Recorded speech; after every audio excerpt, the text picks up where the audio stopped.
Mummy mummy શું થયું? કઈ નહીં બેટા, આ તમારી ઘરવાળી આખો દિવસ નવડે બેઠો બેઠો ટીવી એમ જોયા કરે તો લાઇટ બિલ કેટલું આવે ને તમે જેટલી કમાણી કરો તેના બધા પૈસા અમારે લાઇટ બિલમાં જ જવા દેવાના. મેં હમણાં જ જઈને સમજાવી દઈશ.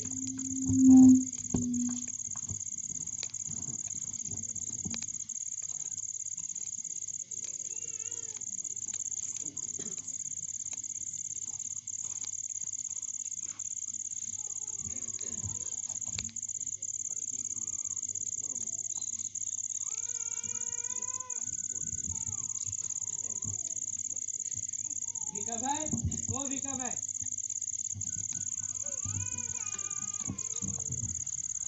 ભીખાભાઈ તો નથી. તમારું લાઇટ બિલ.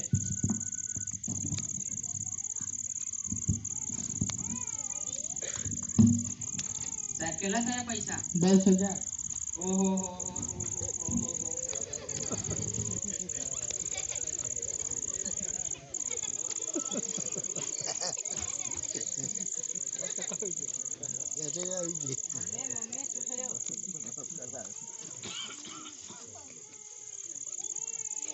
કઈ નહીં બેટા, આ લાઇટ બિલના પૈસા આવીને જ મને ચક્કર આવી ગયા. તો એમાં ચક્કર ખાવાની શું જરૂર છે? હવે સરકાર આપણા માટે કેટલી સરસ યોજના લાવી છે તેના વિશે તું સાંભળ્યું છે? ના બેટા, હું એના વિશે કંઈ પણ નથી સાંભળ્યું. તો ચાલ તને આ ડિજીવિશનના સાહેબને ફોન કરીને આ યોજના વિશે માહિતી લઈએ.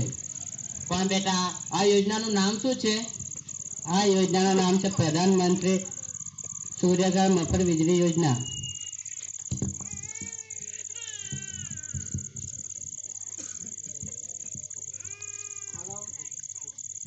હા ડિજીવિશનના સાહેબ બોલો. હા તો કાલે તમે અમારા ગામમાં 12 વાગે આવશો? હા. કયા ગામમાં? નાસરી. હા તો કાલે 12 વાગે આવજો, અમે ગામના લોકોને ભેગા કરી દઈશું. હા.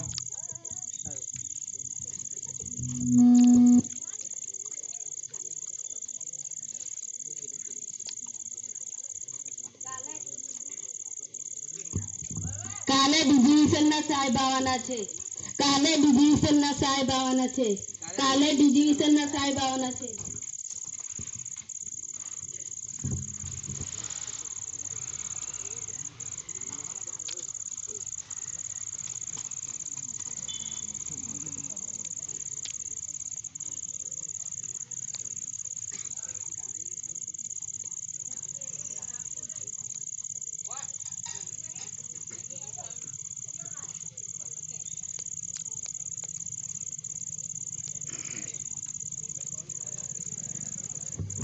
આજે આવવામાં મોડું થઈ ગયું છે. કેમ છો ગામજનો?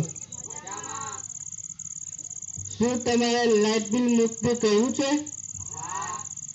अपना सोलर रफ्ता परने लाइट बिल माथी मुक्ति मेळવો. યોજનાનું નામ તેના ફાયદા દ્વારા બોલીશું. યોજનાનું નામ છે પ્રધાનમંત્રી સૂર્યઘર મફત વીજળી યોજના.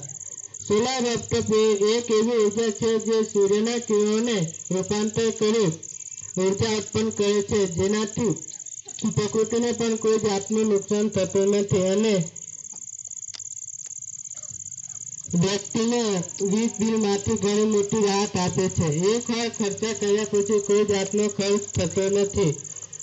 હવે ખૂબ જ સહેલું છે વીજળી લેપટોપ લેવાનું. ઘર વપરાશ માટે જોરદારની સબસિડી આપે છે સરકાર. 4 થી 5 વર્ષમાં વસૂલ થઈ જાય છે.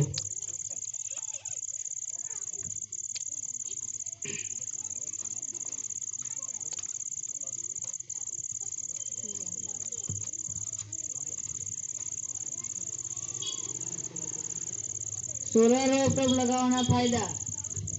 પહેલો ફાયદો સબસિડીનો લાભ. બીજો ફાયદો લાંબી આવરદા. ત્રીજો ફાયદો ઓછી જમીન ખર્ચ. ચોથો ફાયદો પર્યાવરણ અનુકૂળ. પાંચમો ફાયદો હરિત ઉર્જા. શા માટે આપણે વીજળીથી થતા ખર્ચ માટે લડીએ છીએ? કેમ એવું ના થાય કે ટીવી, ફ્રીજ, મોબાઈલ એ આપણી રોજિંદાની વપરાશ છે અને આપણે વાપરવું જ જોઈએ. અને ઘરમાં સુખ, શાંતિ અને આર્થિક જરૂરિયાત માટે આપણે પણ પ્રધાનમંત્રી સૂર્યઘર યોજનાનો લાભ લેવો જ જોઈએ. હા લેવો જ જોઈએ ને. સરકાર અને ડીજીવીસીએલના કર્મચારીઓએ કેટલી સરસ યોજના બનાવી છે, લાભ તો લેવો જ જોઈએ ને. અને જો ના લઈએ તો મૂર્ખા તો આપણે જ ને. સૌર ઉર્જા ગ્રામદેવથી સૌર ઉર્જા ગ્રામદેવથી સૌર ઉર્જા ગ્રામદેવથી આવો સંકલ્પ કરીએ, આવો સંકલ્પ કરીએ, આવો સંકલ્પ કરીએ.